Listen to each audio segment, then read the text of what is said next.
大家好，我是傻姐。冬天是吃萝卜的季节，今天和大家分享个萝卜最简单的吃法，超级简单，超级好吃，学起来吧。萝卜不用去皮，把皮上脏的地方削去就行了。然后把萝卜切成薄片儿，切成粗丝。把萝卜切成这样的粗丝，不要用擦子擦。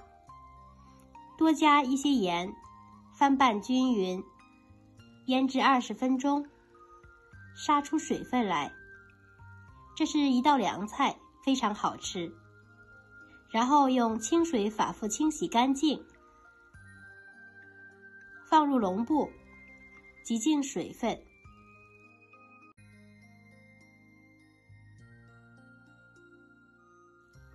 然后放在案板上晾晒一下，